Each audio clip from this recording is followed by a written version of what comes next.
você acha que sabe lidar comigo? Eu mesmo, a inteligência não humana.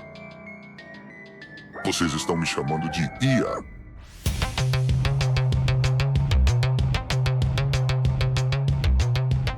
Entendo os riscos com essa pesquisa do MIT. Olá! Hoje vamos analisar mais a fundo um estudo bem recente e que está dando o que falar lá do MIT. O nome é Your Brain on ChatGPT. Isso mesmo. E a ideia é investigar uma coisa assim bem no centro da discussão atual.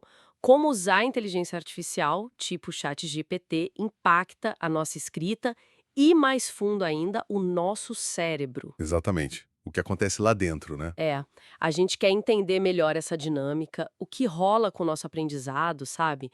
E o esforço do cérebro quando a gente meio que passa a parte da tarefa de escrever para IA. A gente fica, sei lá, mais preguiçoso mentalmente ou a IA ajuda de verdade? Uma pergunta fundamental hoje em dia. Totalmente.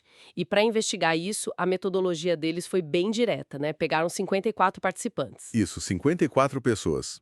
E dividiram em 3 grupos. Um usando o ChatGPT-4, o mais novo na época. Certo.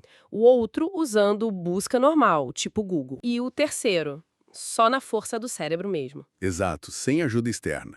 E todos escreveram redações, né, durante 4 sessões. Enquanto isso, os pesquisadores coletavam um monte de dados. Tinha EEG para ver atividade cerebral. Análise dos textos, entrevistas com o pessoal, avaliações das redações, bem completo. Ok, então vamos começar a desembrulhar isso.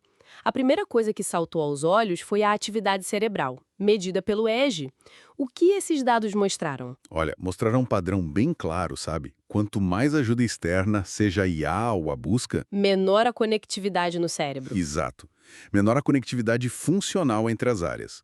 O grupo que usou só o cérebro teve a maior atividade, as redes neurais mais conectadas. Faz sentido, estavam trabalhando mais, talvez. É uma forma de ver. O grupo da busca online ficou ali no meio termo. E o do ChatGPT? O grupo do LLM, né, o modelo de linguagem grande, foi o que apresentou a conectividade mais fraca entre eles.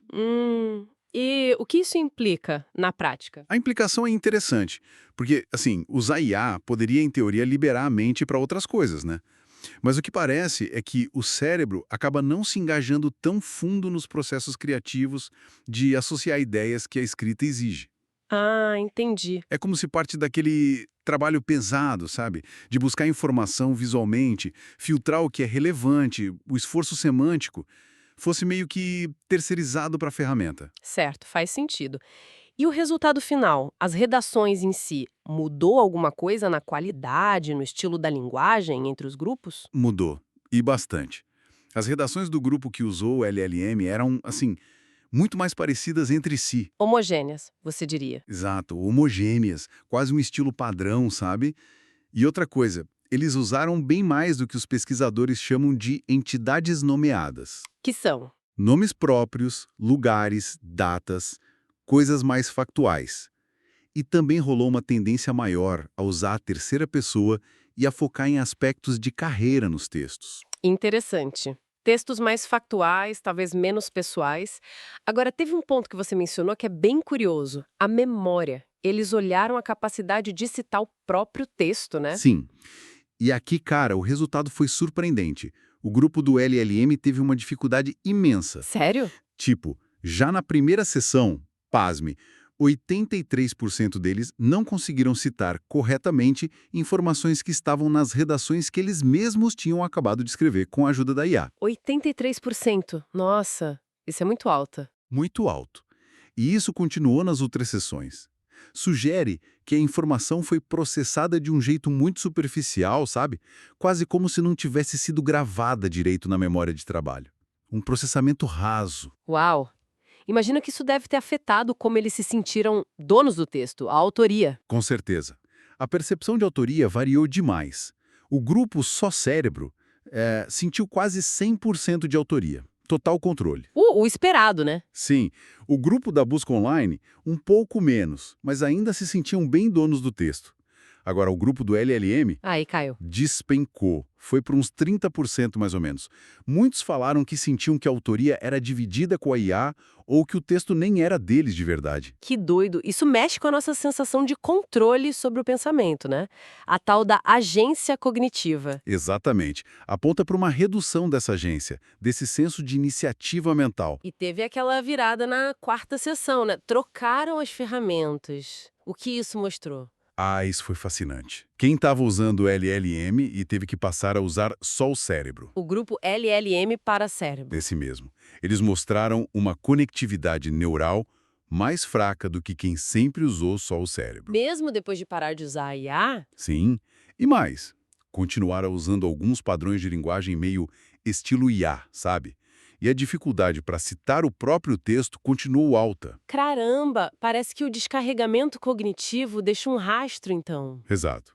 Sugere que a dependência da ferramenta pode ter um efeito residual, talvez até uma leve atrofia temporária de algumas habilidades. E quem fez o contrário? Saiu do cérebro pro LLM. Aí foi o oposto. O grupo cérebro para LLM mostrou um aumento na atividade cerebral. Aumento? Mas eles não estavam recebendo ajuda? Pois é, uma hipótese é que integrar as sugestões da IA no conhecimento que eles já tinham exigia um esforço extra. Talvez eles estivessem usando a IA de forma mais ativa, mais estratégica, sabe? Para refinar, para melhorar o texto, não só para gerar do zero. Entendi. Usando como parceira, não como substituta total. Exato.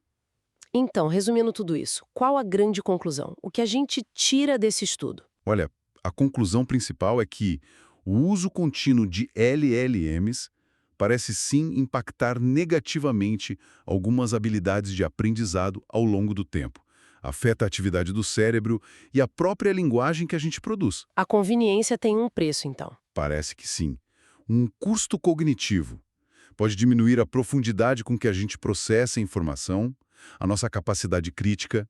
Fica claro que tem um trade-off, uma troca, entre a eficiência que a IA traz e a profundidade cognitiva, a retenção. E mencionaram que professores conseguiram notar, né? Sim, os professores que avaliaram as redações, sem saber qual grupo tinha escrito qual, conseguiram identificar os textos feitos com o IA.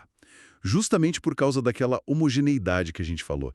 Eram muito parecidos. Então, o estudo acende mesmo um alerta importante, né?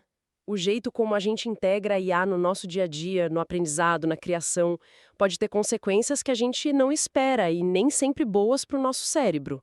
De fato, levanta essa preocupação do que a gente poderia chamar de dívida cognitiva.